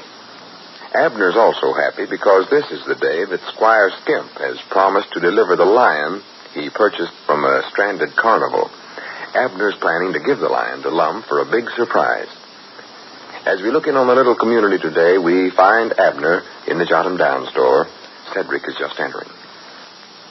Listen. Well, morning, Cedric. Come in. Morning, Mr. Abner. Mr. Squire said for me to come in and ask you if it was safe to bring it in now. Bring what in? The line. We got that line you bought from Mr. Lum, but he says Mr. Lum ain't supposed to know nothing about it yet. Oh, Doggies, is that here already? Yes, Mom. We got it on the Macmillan boy's truck out in back of the store there. Boy, that's the meanest looking thing I ever seen in my life. Well? Every time you get close to him, he sort of growls at you. He does, huh? Yeah, got a bigger mouth than Sister Simpson even. Oh, them things is dangerous, Cedric. Well, I reckon you might as well bring it on in. Lum ain't down yet. Yeah, hurry up. Bring it on in here, Cedric. Well, you want us to take it out of the crate first? Crate? Yes, Mom. It's in a cage with big iron bars on it. Oh, no, my goodness, no. Don't take it out of the crate, Cedric, for goodness sakes. Well, what does Mr. Lum want a lion for? Is he going to start up a circus? Why, no, Cedric. It's for the library. To be honest, it does seem sort of silly, but Lum seen a picture of the New York library, and it had two big lions sitting out in front of it, so natural he wanted some for us. Well, what does the library need lions for? I don't know, just decorations, I reckon. It was sort of Miss Fredericks' idea, I think. She was the one that showed Lum the picture. I think that's why he was so bound and determined to get a lion. Thought it'd help him win her. Yes, Mom. Is Mr. Lum in love with Miss Fredericks, reckon? Well, he thinks he is, but he's too bashful to do anything about it. That's why I went ahead and got Squire to get the lion for me. I Doggies, I'll get old Lum married yet. I wish it was a circus he is starting. I seen a circus once. Well, he ain't going to put on no show, Cedric. He just wants... Oh, wait a minute. Here comes Lum now. Mom? Lum coming up out there. Now, Doggies, Wait a minute. I know what we can do. You fellers just put the lion in the feed room back there. Just set the cage there on the floor, and I'll try to get Lum, get rid of him while you're doing it. Yes, Mom. And when you get the lion unloaded, you go around and come in the front door, and see, that'll be a signal to me that everything's ready to surprise old Lum with. Have you got that now? Yes, Mom. When the line's all ready, I come in the front door. That's it. Now, hurry up. Scoot on out the back way there before he sees you. And close the door leading out to the feed room so Lum can't see what's going on back there. Yes, Mom, I will. Well, morning, Lum. Yeah, morning, Abner. What you so happy about this morning? Oh, nothing. Just such a nice morning. You going over to Dick Huddleston's to see if the mail's in? Of course not. Mail don't get in for a couple of hours yet. Oh, yeah, that's right, ain't it? Well, it might get in early today, Lum. You better go over and see. Well, that's silly, Abner. Besides, I wouldn't go over there even if it was in, because I got too much library work to attend to. Granny's, we sure done a big business Sunday afternoon, didn't we? Oh, yeah. I think Dick Huddleston wants you to come over and talk to him about some books that he wants to take out, Lum. Well, let him come over here where the books is at. I got to check over the ones we loaned out yesterday and see if we got them straight. Everything was sort of mixed up, and we might have made some mistakes around here. Yeah. Let's see, where's that list I made out? Is this it here? Yeah, I believe it is. Yeah, that's it. Yeah. Here we are.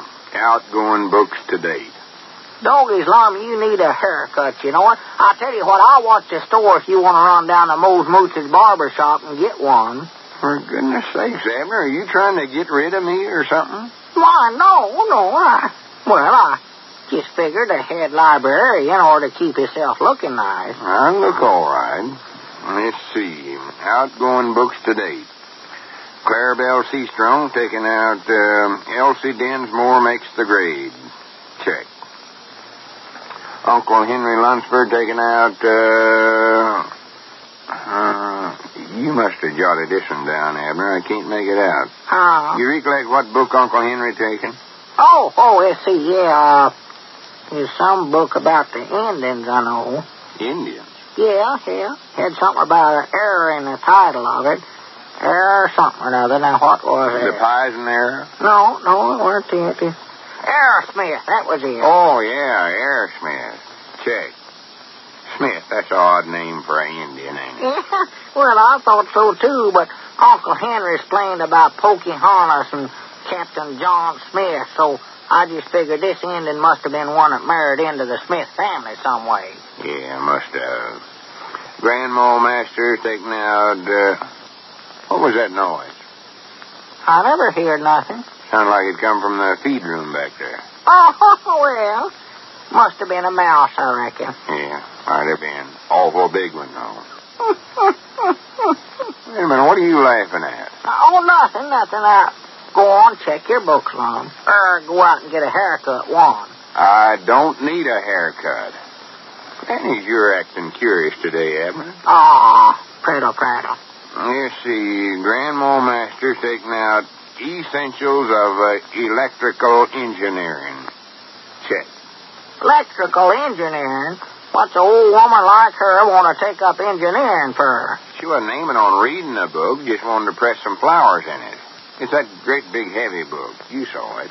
Well, she ain't going to have much time to press flowers if she's going to be out running the train every day. Grandpa Masters oughtn't to let her do that. Abner, she ain't doing no engineering work. All she wanted the book for was to press flowers in it.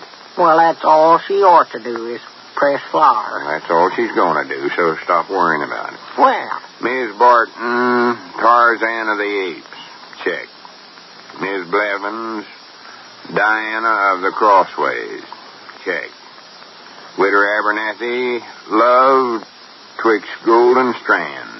Check. That's a beautiful name. Doggy, that makes me mad. He ought to be ashamed of himself. Who ought to be ashamed? Grandpa Masters making that woman of his go out and run a train with that broke hip of hers. For goodness sakes, Abner, he ain't doing no such a thing. Now, forget about that. Grandpappy Spears taking out... Wait a minute.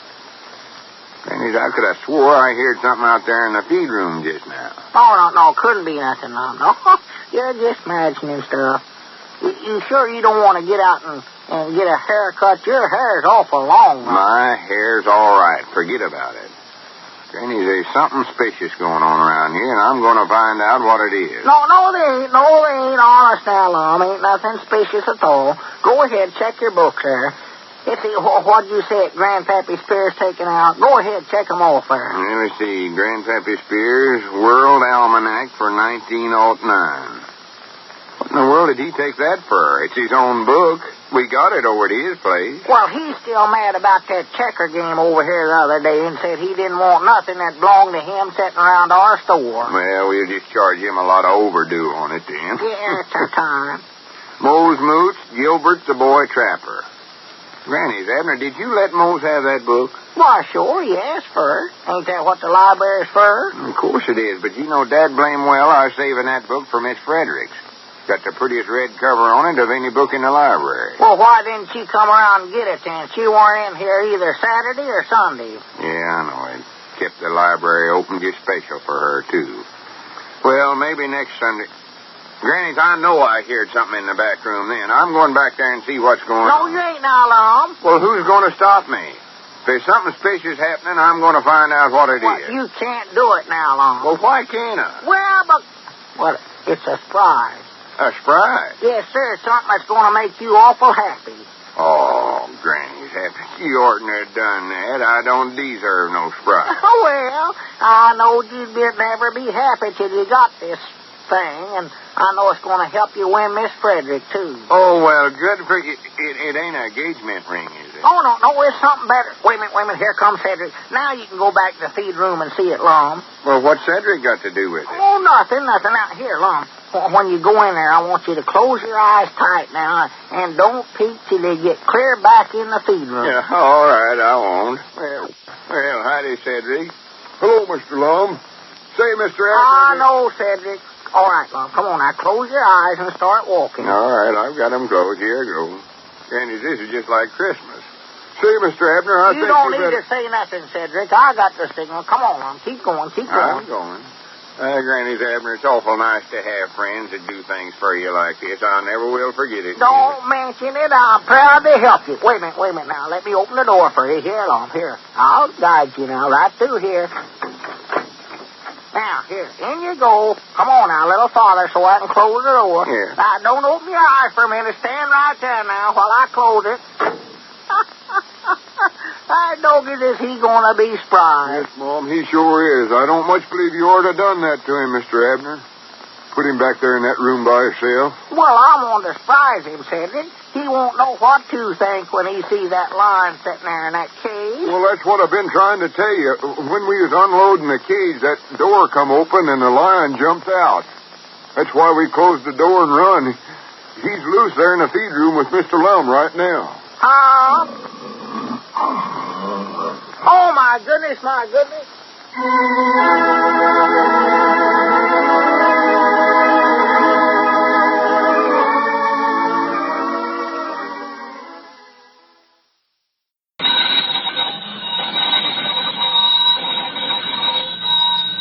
Granny's Abner, I believe that's our ring. I don't get Lum. I believe you're right. Now, see. Hello, jot 'em down, store. This is Lum and Abner.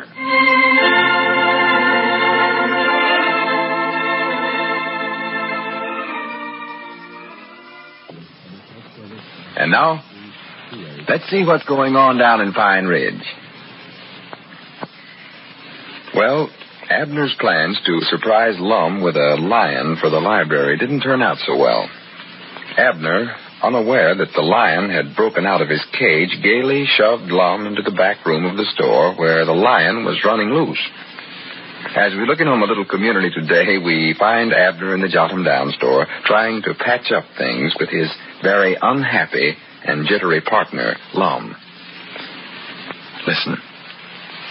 I don't know how you can get rid of it, but get rid of it somehow. A lion is the one thing in the world I don't want. Sell it or give it away or drown it or something. Well, you said you wanted one, Lum. Fact is, you told me you wanted two of them. I said I wanted 2 lions? Yes, sir, you sure did. Said if we're going to run a library, why, we ought to have 2 lions sitting right out there in front. Oh. You even showed me a picture of the New York library with the 2 lions they got there. Yeah, but them weren't live lions. They're iron lions. Statues. Statues? Why, sure. Body with an ounce of sense would know that. Well, you never said nothing about statues to me, Lum. All you said I know what I said, and I ought to know better than to ever brung up the subject in the first place. Granny, you can get things worse mixed up than every one feller I ever knowed in my life. Well, I'm sorry. I was just trying my best to be nice to you. I know you was, Abner, and I appreciate it, too. I know you was trying to do right, but after this, don't ever do nothing nice for me again till you check with me on it first. All right. And get rid of that lion. I will. I sure will. My dog, as it seems a shame, though. After I planned all week how you'd going to be surprised when you seen it, Lum. Don't worry, I was surprised, all right. That's the worst surprise I ever got in my whole life. Fact is, I ain't got over the shock of it yet. You ain't, huh? I know I'm as nervous and jumpy as a rabbit's nose. Just look at my hands. For the land's sake. Still shaking there. I might not ever recover from this. I don't know. Recover? Well, Lum, now, you didn't actually get hurt. Fact is, he never even scratched you. No, but the shock of going through an experience like that can leave a man a shattered wreck. A broke shell. It can. Well, you don't know what it means to be shoved blindfolded in a room with a ferocious lion running loose. Yeah, well, I never knowed he's loose, old Lum. Cedric never told me that in time to stop you. Just the same, that's what happened. Grannies, I never was so scared in all my life. Walked in that feed room, opened my eyes, and as soon as they got used to the dark, what did I see? Two great big yellow eyes, 6 times as big as mine, charging straight at me. And that must be when he struck his first blow, because that's the last I recollect. Why, Lum, he never struck you. You just fainted and fell on the floor there. Fainted? Why, sure you did. When me and Cedric rushed in there, why, that lion was just standing over you, sort of licking you in the face. Licking me in the face? Yes, sir, that's what he's doing. Oh, my goodness, I'm glad I never knowed that. Well, I believe he likes you, Lum. I think he wants to make friends with you. No friend would ever spring on a feller in the dark that way. You get shut of that critter, Abner, and do it right away. All right, I'm going to. But first, I'll have to find... Wait a minute. There comes Cedric up out there. He can help me get rid of the lion, I bet you. Yeah, make him help you. He's as much to blame for my condition as anyone else, I know that. Dogged, I wish we could keep the lion for just a few days anyway, Lum. After all, I paid Squire $150 for him out of my own pocket. I don't care how much you paid for him. I never want to see that lion or any other lion as long as I live. Not even if I live to be... Howdy, Cedric. 1,000 or 100 years old. Howdy, Cedric. Come in. Mr. Abner. Howdy, Mr. Lum. Boy, have me and Ervin been having fun. Ervin? Yes, Mom. Him and me's been out riding in my car. Well, I'm glad there's still somebody able to enjoy himself. Somebody that ain't been a nervous wreck like I have. Well, how's Ervin been behaving, Cedric? Oh, just fine, Mr. Abner. Sits up there in the front seat with me and acts like he's tickled to death. Well, has he bit anybody yet? Oh, no, Mom. He's awful friendly. Just wags his tail. Well... His tail? For goodness sake, Cedric, what kind of friends have you got? Friends? Oh, I reckon we forgot to tell you, Lum. Ervin's the lion. The lion? Sure. Yes, Mom. I named him after my favorite uncle, Uncle Ervin. That's what he done. He had whiskers that looked just about like the lion's. Well, wait a minute here, Cedric. Are you trying to tell me that you've been driving around with that ferocious lion sitting up in the front seat with you? Yes, Mom, and everybody in town's been following us around, just like a parade. Boy. Well... Swan to goodness. Ain't he scratched you or bit you or nothing? Why, no, Lum. Cedric and Ervin get along uncommonly good together. You ought to just see them. Well, now I know we got to get shut of that lion. First thing we know, he's going to turn on Cedric when he ain't looking and tear him to pieces. Oh, I ain't scared of Ervin. I believe he sort of likes me, Mr. Lum. I can tell by the way he licks my fingers after I feed him the hamburgers. Licks your fingers? Granny, you better count your fingers every time after he gets through doing that. Oh, I don't have to worry none about him eating me on account of me being a Tarzan. A Tarzan? Yes, Mom. Leastwise, that's what Miss Fredericks said I was. Miss Fredericks? Yes, Mom. She called me Tarzan the Lion Tamer. Well... Where did you see her? Oh, I seen her a couple of times today. Seen her first on her way to the schoolhouse this morning. I offered to give her a ride in my car, but for some reason or other, she wouldn't get in. Well, I do know. Reckon why she wouldn't, Cedric. I don't know. I believe she could have squeezed in beside me and Ervin all right. Ervin? Well, no wonder you can't expect a little delicate woman like her to get in a car with a lion in it. Grannies. Oh, she weren't exactly scared of him, Mr. Lum. Fact is, she hung around and watched him for a long time. Said I was awful brave the way I handled him. Did she say that? Yes, Mom. And she called you Tarzan the Lion Tamer? Yes, Mom. She admires lion tamers. Said she went to a circus once and spent her whole time just watching the lion tamers go into the cages with the lions and wrestle with them and do tricks with them and stuff. She said they's about the bravest men there is. Admires lion tamers, huh? Did she actually say that? Yes, Mom. She said maybe I could get to be a real one someday, so I showed her how I can put my hand right in his mouth. Right inside his mouth? Granny, I'll put my head right in it. Oh, wait a minute. What am I saying? Well, I dog his Lum. Now, wait a minute. That might be a good idea, you know it? If you could get to be a lion tamer. Who, me? Why, sure. See, that way, why, you'll have Miss Fredericks following you and Ervin all over town. Yeah. And then she'll admire you when you have him do his tricks and all that stuff, you know. And then after she admires you for being brave enough to train a lion, why, and she'll fall in love with you, and you can propose to her, and maybe she'll marry you. Yeah, Granny, that's a good idea. Wait a minute, though. How do I know I can handle a lion? Well, now, Lum, if Cedric can handle him while you are, too. Yeah, but maybe Cedric's different from me. Maybe he actually is a Tarzan, like Miss Fredericks says he is. Yes, Mom. Tarzan the lion tamer. Well, what's that got to do with it, Lum? Well, Tarzan ain't like a human, Abner. He ain't, huh? I know. He's a feller who growed up in the jungle and lived with animals and sort of speaks their language. That way, the animals thinks he's one of them, and they're sort of nice to him. Well? But they're liable to eat up a human like me. Well, Cedric ain't no animal, Lum. He wears clothes like a human, and, well, a lion don't eat him up. No, but if he was... You ought to at least try it, Lum. I know if you make a success of yourself as a lion tamer, you can win Miss Fredericks just as easy as anything. Yeah. Cedric, are you sure Miss Fredericks told you all that stuff? Yes, Mom. Well, what else did she say? Well, she said once she went to a circus and she spent her whole time just watching the lion Cedric, you done told us that. Mom? You told us that once. Oh. Cedric, do you think that lion would bite my arm off if I just sort of petted him a little? I don't know. You can try it once, Mr. Lum, and if it don't Why, work... sure, Lum, you can try it once. Once? Feller don't get but 2 tries on something like that, and then he runs out of arms. No, sir, I want to come out of this with both my arms still on anyway. Well, of course, you don't want to do it. It's your own business, Lum. I don't reckon it makes no difference anyway, as long as we have to get shut of the lion. Get shut of him? Who said anything about getting shut of him?